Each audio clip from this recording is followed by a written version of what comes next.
Would you trust your life to a Cold War fighter jet, abandoned in a field, and powered only by a stolen electric fence wire? Well, a German pilot bet $300 that the plane would never leave the ground again. But he didn't count on a jobless, broke, and humiliated ex-mechanic, who saw in that wreck his last chance to prove he was still worth something. Would you fly that plane? This isn't just the improbable tale of a Cold War fighter jet brought back from the brink. It's a gripping question about human resilience, the power of second chances, and the audacious spirit that dares to challenge the impossible, even when the odds are stacked against you. Our story unfolds in the quiet, unassuming expanse of rural Germany, a place where the echoes of history linger in the wind. Here, nestled amongst fields of swaying wheat and ancient oak trees, lies a disused airfield. Its cracked runways, once vibrant arteries of aerial power, are now overgrown with weeds, a testament to decades of neglect. This isn't some bustling international hub. It's a graveyard of forgotten dreams, a silent monument to a bygone era, specifically the tense standoff of the Cold War. Rusted hangars stand like skeletal sentinels, their corrugated iron skins peeling back to reveal interiors filled with dust, shadows, and the husks of what once soared through the skies. It's a place where time seems to have stopped, leaving behind only relics and the haunting whisper of what could have been. Among these forgotten relics, one stands out, a hulking silhouette against the setting sun, a Soviet-era MiG-21 fighter jet. Once a symbol of formidable aerial prowess, a marvel of engineering that dominated the skies, it now sits like a beached whale, its sleek, predatory lines marred by years of exposure to the elements. Its once vibrant red star insignia is faded, barely discernible beneath layers of grime and rust. The cockpit canopy is cracked, its landing gear half collapsed, and its once powerful engine, a beast capable of Mach 2 speeds, is now a silent, inert mass of metal. It's no longer a swift interceptor. It's a monument to a forgotten conflict, a ghost of its former glory, seemingly destined to decay into nothing more than scrap. This mournful sight often drew the attention of a small, tight-knit group of retired Luftwaffe pilots, a collection of grizzled veterans who gathered weekly at the local tavern, their conversations a mix of nostalgic war stories and cynical observations about the modern world. Among them was Hans Riedel, a man whose distinguished flying career had left him with a sharp wit and an even sharper tongue. Hans was known for his provocative bets, a habit that often spiced up their otherwise predictable evenings. One sweltering summer afternoon, as they drove past the derelict airfield, Hans gestured dismissively towards the rusting MiG. $300, he declared to his incredulous comrades. That pile of scrap metal will never, ever fly again. It's fit only for a museum, or perhaps a particularly ambitious garden gnome. His words, laced with an air of absolute certainty, were met with chuckles and nods of agreement. Who could argue? The jet was clearly beyond repair. But as Hans's words hung in the air, echoing the collective resignation, a figure emerged from the shadows of a nearby dilapidated barn.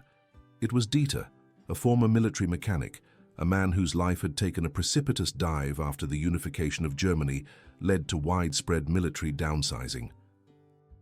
Jobless, his once prideful skills rendered obsolete, he now lived out of his battered old car, a ghost haunting the edges of society.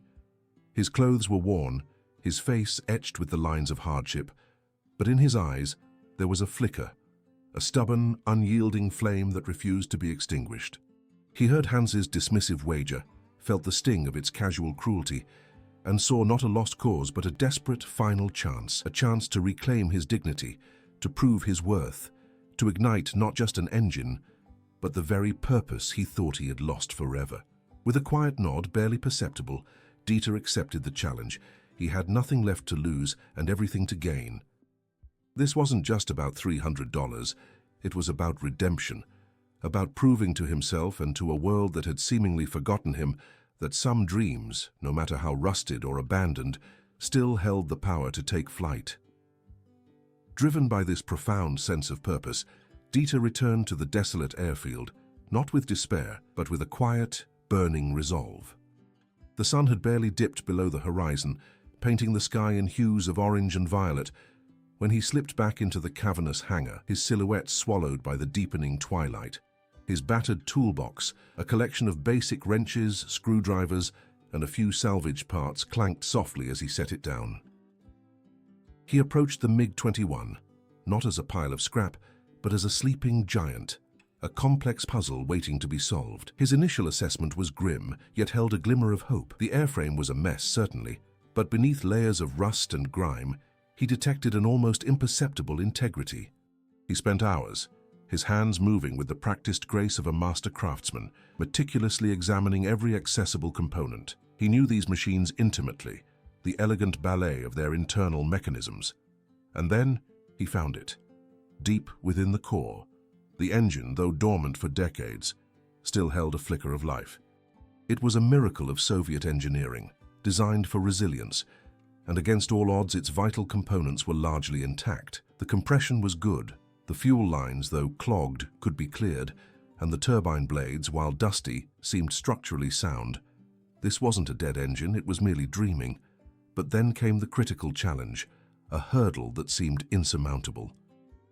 The electrical ignition system. It was utterly destroyed, corroded beyond repair, a tangled mess of brittle wires and shattered components. This wasn't just a simple fix, it was a complete rebuild from the ground up, requiring parts that simply didn't exist anymore, certainly not here, in this forgotten corner of Germany. Most would have given up then, declared it truly impossible.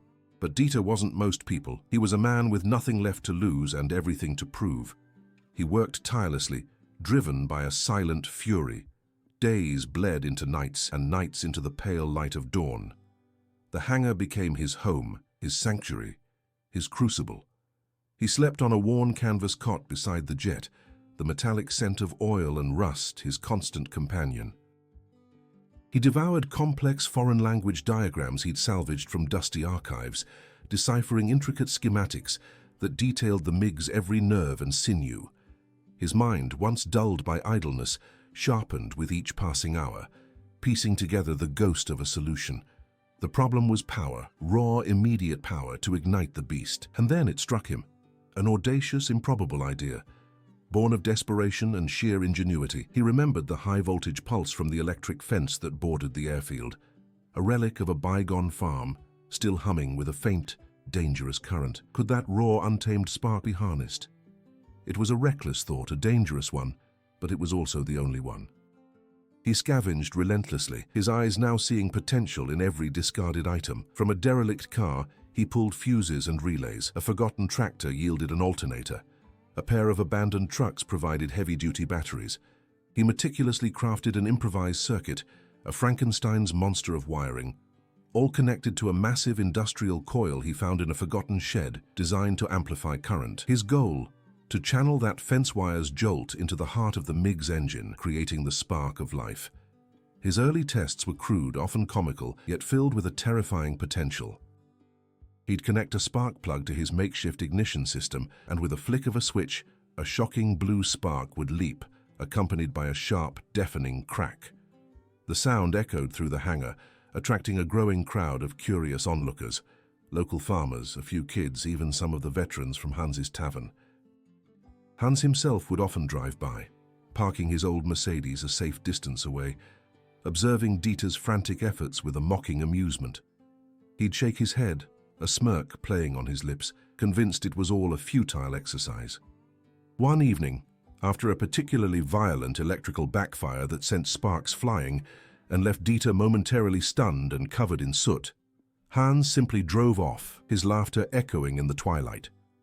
Dieter, exhausted and disheartened, slumped against the cold metal of the jet, the bitter taste of failure in his mouth. But even then, a stubborn ember of hope refused to die. The dawn of the next day brought a final risky adjustment. Dieter, his eyes red-rimmed but resolute, made a perilous decision. He would run a direct wire, thick and insulated, straight from the electric fence, through a carefully constructed conduit, and directly into the MiG's reactor chamber. It was a move fraught with danger, a single misstep potentially leading to electrocution or an explosive failure. He knew the risks, felt the icy grip of fear, but the alternative was surrender, and that was no longer an option. He donned a welding mask, its dark visor offering meager protection from the unknown, and placed a fire extinguisher within arm's reach. Every muscle in his body was coiled with tension, as he returned to his makeshift control panel. With a deep, shuddering breath, he pressed his improvised button, a crude switch salvaged from an old tractor. The hangar fell silent, the air thick with anticipation. Then a faint blue spark flickered, followed by a guttural cough from the engine. It struggled, a mechanical beast awakening from a long slumber, wheezing and sputtering. A cloud of thick black smoke belched from the exhaust, filling the hangar with the acrid smell of burnt fuel and decades of decay. And then, with a terrifying roar that rattled the very foundations of the building, the propeller briefly spun, a blur of metal cutting through the air before settling back into a hesitant idle. Hans, who had been watching from his car, his face pressed against the window, dropped his beer bottle with a startled yelp. The glass shattered on the asphalt, but he didn't notice. His jaw hung slack, his eyes wide with a mixture of shock and disbelief. He quickly recovered, forcing a dismissive laugh. "Just luck," he shouted, his voice cracking. "A fluke! It won't last." But his shaking hands betrayed his composure. Dieter, however, simply smiled, a quiet, knowing grin spreading across his soot-stained face. He didn't need to argue, didn't need to gloat. He looked at the engine, still sputtering, still alive. "But it breathes," he murmured, his voice thick with emotion, a triumphant whisper against the dying roar. Dieter's quiet declaration was not an ending, but a beginning. The next days transformed the desolate hangar into a hive of activity, albeit a solitary one. The engine's brief awakening had injected a fresh surge of adrenaline into Dieter's weary bones. He knew the initial spark was only the first, most dangerous step.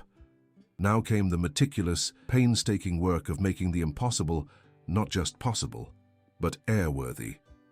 He became a ghost in the hangar, a blur of motion from dawn until deep into the night. His hands, once calloused from years of military service, now moved with a surgeon's precision, reinforcing weakened wing structures, patching corroded metal with salvaged sheets, each weld a testament to his unyielding spirit. He meticulously tested every flap and rudder, greasing ancient hinges until they moved with a whisper. The landing gear, a collection of rusted struts and compromised hydraulics, presented another colossal challenge. With ingenious improvisation, he cannibalized parts from old farm equipment, even integrating components from heavy-duty bicycles to reinforce the worn mechanisms, calibrating them by hand, inch by agonizing inch, until they responded with a semblance of reliability. Each rivet, each bolt, each cable was inspected, cleaned, and often replaced with whatever scrap he could fashion into a suitable substitute. He pored over the faded diagrams, cross-referencing, calculating, his mind a relentless machine of engineering problem-solving. Every moment was a race against time, a desperate bid to transform a death trap into a vessel of hope. News of Dieter's progress, however incremental, began to ripple through the small community. The veterans at Hans's tavern, initially dismissive, now spoke in hushed, speculative tones. One afternoon, a grizzled former fighter pilot, a man with more combat hours than Hans himself, approached Dieter in the hangar. "Listen, son," he said, his voice gruff but laced with a hint of admiration. "If you actually get that old bird ready, I'll fly it for you. You've done the hard part. Let a real pilot take the risk." It was a generous offer, a recognition of Dieter's incredible feat. But Dieter, wiping grease from his brow, met the veteran's gaze with a quiet, unwavering resolve. "No, sir," he replied, his voice firm. "This is my fight, this is my plane, I'll fly it myself." It was more than a refusal, it was a personal vow, a declaration that this flight was not merely about a bet, but about his own redemption, a testament to his singular purpose. He would not cede this final, most dangerous act to anyone else. His commitment was sealed, a silent pact between man and machine. The final Saturday dawned under a sky heavy with expectation. Word had spread like wildfire through the valleys and villages. Farmers, families, old veterans, even curious tourists from nearby towns converged on the disused airfield. There were no grandstands, no official announcements, just a swelling crowd of hundreds, perhaps thousands, drawn by the irresistible pull of an underdog story. As dusk settled, blanketing the runway in shadow, the entire community became the illumination. Cell phones, flashlights, even the headlights of parked cars cut through the gloom, creating an impromptu, shimmering path down the overgrown asphalt. It was a makeshift runway, lit by collective hope, stretching into the unknown. Dieter, clad in a worn flight suit he'd found in a forgotten locker, climbed into the cockpit of the MiG-21. The familiar scent of oil, metal, and his own nervous sweat filled the confined space. His hands, though trembling slightly, moved with practiced certainty. He inserted his improvised key, a modified spoon handle wired to his fence current ignition system, into the jury-rigged starter. A hush fell over the crowd, an almost reverent silence, broken only by the distant chirping of crickets. Every eye was fixed on the ancient jet. A silent prayer whispered on the wind. He pressed the button. The electric fence wire, a humble piece of farm utility, delivered its final critical spark. The engine coughed, sputtered, then roared to life with a thunderous guttural cry that shook the ground and sent a shockwave through the crowd. Black smoke billowed from the exhaust, briefly obscuring the jet, but the sound was undeniable, primal, alive. Dieter gripped the controls, his heart pounding a furious rhythm against his ribs. This was it. The moment of truth. He released the brakes, and the MiG-21, a phoenix rising from the ashes of neglect, began to roll. It lumbered down the rough, uneven runway, rattling violently, a symphony of creaks and groans. Every bump was a jolt, every tremor a reminder of the immense risk. The propeller whirled into a dizzying blur, the engine screaming its protest, pushing against decades of inertia. Dieter fought the controls, coaxing the beast forward, his eyes fixed on the makeshift lights ahead. The runway was short, dangerously short for a jet of this size and age. The crowd held its breath, a collective gasp caught in their throats. It seemed impossible. Too slow, too heavy. Then, after what felt like an eternity, after only 200 meters, an unbelievably short distance, the wheels, those bicycle-reinforced, tractor-part calibrated wheels, miraculously lifted off the ground. A collective roar erupted from the crowd, a primal explosion of cheers and applause that swallowed the engine's thunder. People jumped, embraced, tears streaming down their faces. Hans, who had been standing rigid, his face a mask of disbelief, dropped his beer bottle. It shattered unnoticed at his feet as he stared, utterly stunned at the impossible sight of the MiG-21 climbing into the twilight sky. Dieter, soaring above the field, felt an overwhelming surge of emotion. The wind howled around the canopy, the engine's roar a triumphant song. He circled low, a daring flyby over the cheering crowd, his trembling hand lifting in a hesitant wave. Tears, hot and salty, streamed down his soot-stained cheeks, blurring his vision. This wasn't just a flight, it was an ascension, a release from the weight of his past, a reclamation of his purpose. He was alive, truly alive, for the first time in years. But the most perilous part still awaited, the landing. The MiG, heavy and unwieldy, began its descent. The improvised landing gear protested violently, vibrating with a terrifying intensity as it extended. Dieter fought the controls, battling crosswinds and the jet's stubborn desire to drift. He touched down hard, a jarring impact that sent shudders through the airframe, but he held it, guiding the plane down the makeshift runway. The MiG, battered yet triumphant, finally screeched to a halt at the far end of the field, kicking up a cloud of dust that momentarily obscured it from view. A profound, almost sacred silence descended upon the airfield, a moment so heavy it seemed to press down on every soul present. The thunder of the engine, which had just moments ago filled the air with a terrifying symphony of power, was gone, replaced by the distant chirping of crickets and the collective, ragged breathing of hundreds of people. For a beat, 2 beats, time stretched, suspended in disbelief. Had it truly happened? Had this man, this forgotten mechanic, actually defied gravity and logic? Then, from the edge of the crowd, a solitary figure slowly rose to his feet. It was Hans Riedel, the cynical pilot who had made the dismissive bet. His face, usually a mask of jaded amusement, was now etched with awe, his eyes fixed on the distant, silent jet. He didn't cheer, didn't clap, he simply stood. A silent, profound ovation, his beer bottle long forgotten on the ground. It was an acknowledgement, a surrender, a moment of pure, unadulterated respect. And then, as if a dam had burst, the silence shattered. An explosion of cheers, a cacophony of shouts, whistles and thunderous applause erupted from the crowd. People surged forward, a tidal wave of elation running towards the MiG, their faces alight with joy and wonder. It was a celebration not just of a flight, but of a dream resurrected, of the impossible made real. Hans, moving with a purpose he hadn't shown in years, was among the first to reach the jet. Dieter, still strapped into the cockpit, his face streaked with grease and tears, looked out at the approaching throng. He slowly unfastened his harness, his body aching, his mind reeling from the adrenaline. As he climbed out, his legs wobbly, Hans was there, not with a smirk, but with outstretched hands. He pressed a crumpled wad of bills, the promised $300, into Dieter's hand. But his words were worth far more. "Dieter," Hans said, his voice thick with emotion, "I was wrong. Completely, utterly wrong. What you did, it's a miracle, I'm sorry."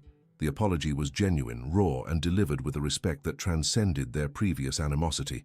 It was a powerful moment of reconciliation, a testament to the transformative power of a shared, impossible triumph. The story, as incredible as it was, couldn't be contained. Someone in the crowd, undoubtedly a teenager with a smartphone, had captured the entire improbable flight. Within hours, a shaky video of the MiG-21, sparking to life with fence wire and then soaring into the twilight, went viral across Germany, then across Europe, and finally reaching the shores of the United States. American news outlets, always hungry for a feel-good underdog story, picked it up. "Jobless mechanic sparks Cold War jet with fence wire, wins $300 bet," read headlines from coast to coast. Dieter, the quiet, humble mechanic, suddenly found himself thrust into the global spotlight, dubbed the crazy engineer by morning talk shows and late-night hosts. Interview requests poured in, not just from local German media, but from major American news networks, eager to hear his incredible tale of ingenuity and perseverance. The flight wasn't just a fleeting moment of glory, it was a catalyst for a complete transformation of Dieter's life. Almost immediately, a prestigious aircraft restoration company, based out of Seattle, Washington, known for its meticulous work on vintage warbirds and classic airliners, extended a job offer. They were captivated by his audacious problem-solving and his deep intuitive understanding of complex machinery. The irony wasn't lost on anyone. A man deemed obsolete by the modern world was now sought after for his unique old-school skills. Beyond that, requests flooded in from Air Force Veterans Associations and aviation museums, particularly those in the US, wanting Dieter to consult on or even lead the restoration of their own prized but often neglected vintage planes. He was no longer just a mechanic, he was a living legend, a master craftsman with a touch of engineering genius. The local community, swelled with pride, rallied around their newfound hero. They didn't just celebrate him, they honored him. Working together, they renovated the dilapidated hangar where the MiG had been resurrected. It was transformed from a crumbling relic into a small functional workshop and a local monument, a testament to what collective spirit and individual determination could achieve. A small, simple plaque was affixed to the wall, commemorating the impossible flight. Despite the sudden fame and the lucrative offers, Dieter remained the same humble, grounded man. He politely declined the offer to move to a lavish apartment or a modern house. Instead, he chose to live in a small, comfortable trailer he parked just outside the renovated hangar. It was his sanctuary, his home, a place where he could still feel connected to the machine that had given him back his purpose. He now lived with dignity, with a quiet sense of accomplishment, and with a clear, renewed sense of direction. The MiG-21, no longer a forgotten piece of scrap, found its rightful place. It was carefully moved inside the renovated hangar, cleaned and preserved, not as a static museum piece but as a symbol of defiance. A commemorative plaque was installed beside it, etched with a powerful inscription, "Resurrected by 12 meters of electric fence and a dream, a testament to the indomitable human spirit." It stood as a permanent reminder that even the most abandoned dreams can take flight with enough ingenuity and grit. And Hans Riedel, the cynical pilot, had undergone his own quiet transformation. He still frequented the local bar, but his conversations had shifted. He no longer dismissed the impossible. In fact, he now proudly wore a faded, well-loved t-shirt that had become his personal mantra. Across the chest, in bold, slightly cracked letters, it read, "Never bet against a hungry mechanic."